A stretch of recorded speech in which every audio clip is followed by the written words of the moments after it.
What if I told you that the single most important document in the Charlie Kirk assassination case, the official autopsy report, is still missing? Yes, you heard that right. An autopsy was performed, confirmed by officials. And yet, to this day, the full report has never been released to the public. No cause of death in writing, no trajectory analysis, no details on internal injuries. And that silence, that gaping hole in the public record, has become the center of one of the most heated debates in America right now. Is someone hiding something, or is there a legitimate reason we still don't have answers? Stick with me, because this case is about to take you down a path of secrecy, strange evidence, courtroom drama, and unanswered questions that could change the narrative entirely. Before we go deeper, I want to hear from you. Where are you watching from tonight? And what's your gut reaction about this missing autopsy report? Do you think withholding this document is protecting the integrity of the investigation? Or is it hiding something that the public deserves to know? Drop your answer in the comments. Your voice matters here, and I read every single one.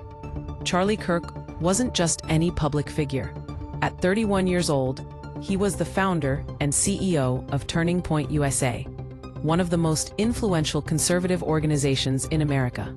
Known for his fiery debates, unapologetic rhetoric, and relentless presence on cable news and social media, Kirk had become one of the most polarizing figures in American politics. Loved by millions, hated by millions, his American Comeback Tour was designed to rally conservative voters in advance of the 2026 midterms. His stop at Utah Valley University in Orem drew nearly 3,000 people, one of the biggest events of the tour. But what was meant to be just another rally became the scene of a national tragedy. It was September 10th, 2025, just after 12:20 p.m. Inside the crowded campus hall, energy was electric. Cameras flashed. Students live-streamed the Q&A. Charlie was on stage, answering questions about mass shootings when he made a pointed remark, counting or not counting gang violence. And then, in an instant, everything changed. A single shot cracked through the air. Charlie recoiled, clutching his neck. Blood was visible on his shirt. Panic erupted. Screams echoed through the hall as security and medics rushed forward. The crowd stampeded toward the exits. The campus went into full lockdown. Within minutes, police swarmed the building. Helicopters circled overhead. Snipers secured rooftops. But the shooter was already gone. The next hours and days would unravel into one of the most intense investigations in recent memory. Forensic teams combed the rooftop overlooking the venue.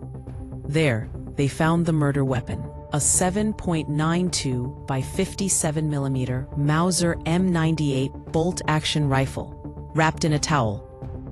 Both the towel and a nearby screwdriver contained matching DNA. Even stranger, investigators discovered forearm prints on a surface near where the shooter had allegedly lain. Experts say forearm prints are rarely, if ever, used in criminal investigations. Other evidence included footwear impressions, palm prints, and trace ballistic residue that helped piece together the shooter's path. Then came the bizarre twist. A note was allegedly left by the suspect, but was destroyed before it could be entered into evidence. Authorities claimed they reconstructed its contents, but have never made those contents fully public. And then, the autopsy. Utah law requires a forensic autopsy in every homicide case. Officials confirmed one was performed, but no detailed findings have been released. No report, no diagrams, no trajectory path, nothing. For a case of this magnitude, that is virtually unheard of. Hey, don't scroll just yet. We've got so much more to uncover, but I need your help. I spend hours digging through case files, court records, and forensic reports, so you can get the real story. All I ask is you hit that like button and subscribe. It's free for you, but it helps us fight for transparency in cases just like this one. Within 33 hours of the shooting, police announced they had their suspect, Tyler James Robinson, 22 years old. Robinson allegedly confessed to relatives before turning himself in. Prosecutors allege he targeted Kirk because of his political beliefs, framing this not just as a murder, but a politically motivated assassination.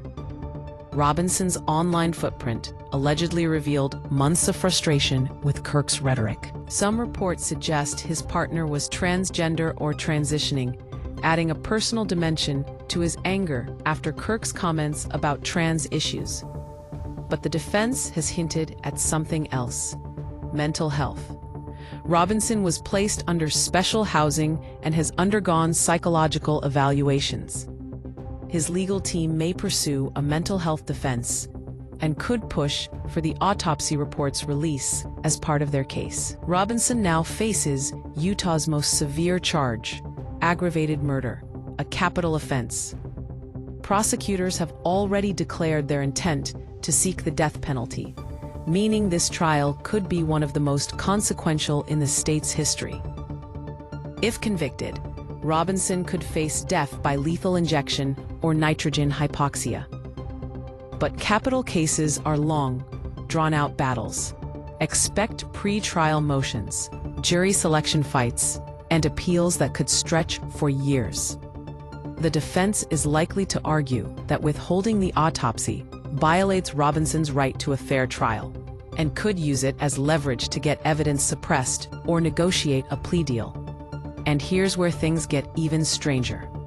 If the autopsy report contains evidence of multiple bullet trajectories, ricochets, or anything contradicting the prosecution's narrative, the entire case could be thrown into chaos. The next hearing is expected to address several motions, including one to compel the release of the autopsy report. That decision could change everything. The killing of Charlie Kirk sent shockwaves across the country. Bipartisan leaders condemned the act. Vigils sprang up nationwide. Flags were lowered to half-mast in several states. But the political climate only grew more volatile. Supporters demanded justice, some calling for the death penalty immediately. Critics warned against turning the case into a political weapon. Conspiracy theories spread like wildfire online. Was there a second shooter? Why is the bullet never confirmed as recovered? Why has the autopsy been hidden for so long? Even Erica Kirk, Charlie's widow, weighed in. At a memorial service, she delivered a powerful speech about forgiveness, invoking Christian values and choosing mercy over vengeance. She now wears a pendant stained with Charlie's blood from the moment he was shot, a haunting symbol of grief, faith, and resilience. And yet, despite all of this, we are still left with more questions than answers.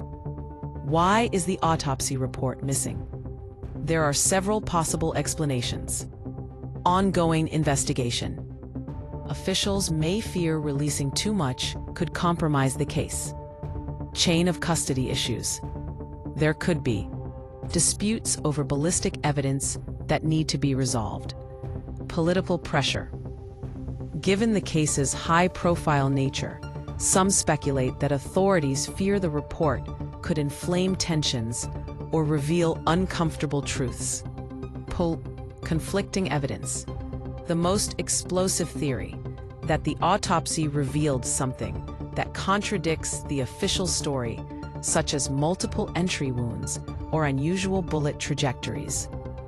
A period, /ola. If any of those are true, this case could be far more complex than we think. Period. This story is far from over. Period. The next hearing could force the release of the autopsy report, and if it does, we may finally learn the full truth about how Charlie Kirk died. Period. But here's the thing. If we stop asking questions, this case could be buried in secrecy forever. Period. So hit that subscribe button, turn on notifications, and stay with me, because I will be following every twist, every hearing, every revelation until this case is fully uncovered. Now tell me in the comments, do you believe the autopsy report is being hidden to protect the investigation or to protect a narrative? Your voice could be the difference between truth and silence.